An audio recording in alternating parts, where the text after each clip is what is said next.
Have you ever wondered why racial ideologies exist? I certainly have, and I can tell you, it's not because of our biology. If it's not because of our genes, why has the idea of race been so pervasive throughout history? Perhaps to gain and maintain power, or to justify systemic injustices? Let's talk about it in a little bit more detail, or more specifically in terms of anthropologist Manning Nash's article, Race and the Ideology of Race.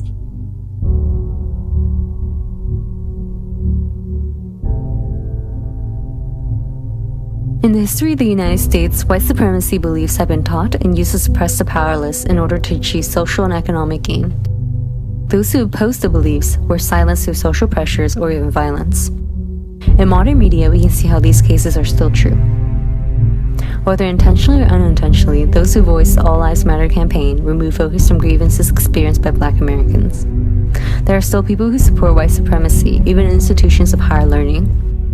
Many fail to see how economic disparities between the so-called races are not a factor of innate ability, but rather opportunity and resources, to the extent that they don't even realize their success was largely due to the privilege they've had. Nash's first pillar of a racial ideology is that racial inequality is natural. This sentiment still remains pervasive in popular depictions of Africa. It is portrayed as a continent of disease, poverty, famine, and tribal warfare.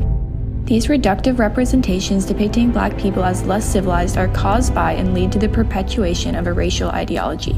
Because racial inequality is depicted as natural, many resist calls for equality. The backlash against the Black Lives Matter movement, for example, is motivated by discomfort with Black people asserting they are not treated equally. All Lives Matter also draws upon the idea prevalent in a racial ideology that people are claiming more rights than they are naturally entitled to. The second pillar of racial ideology affirms that the innate inferiority of non-white people impedes their ability to be as civilized as whites. As highlighted in the Dictionary of Races of Peoples by Folkmar, the people of color inhabiting the lowest positions of the racial hierarchy are predisposed to undesirable traits. These traits ensure that they are incapable of being fully civilized.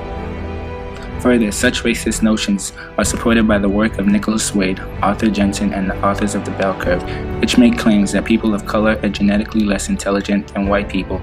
These claims were affirmed by James Watson when he stated that Africans are less intelligent than Westerners. Moreover, such claims that criminality and savagery are innate in Black people, and such depictions of Barack and Michelle Obama as apes, further perpetuate the notion that people of color cannot achieve a level of sophistication similar to whites. Conceptions of what signifies cultural achievement are relative, but have historically been manipulated by Europeans to reflect the values of their culture and in the process demote the value of other cultural practices. This manifests today as a suspicion and denouncement of foreign cultural practices as uncivilized. Cultural appropriation can be interpreted as an extension of this ideology. Reducing elements of another race's culture to simple costumes suggests a lack of acceptance of this culture as what constitutes mainstream. In American society specifically, examples of this appropriation include fashion statements, music videos, and sports mascots that mimic African, Asian, and Native American cultures. The fourth pillar in the ideology of race discusses how non-white culture is inferior to white culture. This idea is often disguised as artistic critique, but there are racial undertones that underlie descriptions of art and culture of people of color.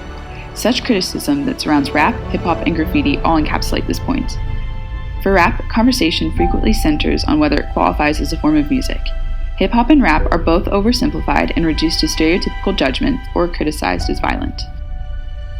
Graffiti is written off as vandalism, and like rap, its messages on social issues are overlooked. In society, those who fight for equality are often looked down upon and judged for their refusal to comply with the norm. This alludes to the implicit attitude many associate today with social justice movements and the large conservative backlash that can be seen from internet reactions, such as the backlash against Colin Kaepernick for refusing to stand during the national anthem in protest of the oppression of minorities in the United States. Continued existence of a socially constructed racial hierarchy is expressed through the need to compromise in demands of equality just to make any progress towards a goal that should be understood by all to be what is best for society.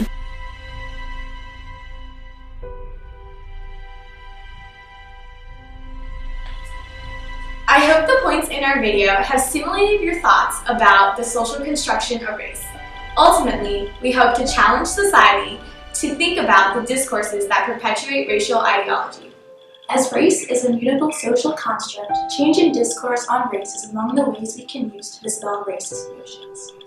But work in other areas such as policy, social movements, and educational reform will be important in eliminating social inequalities.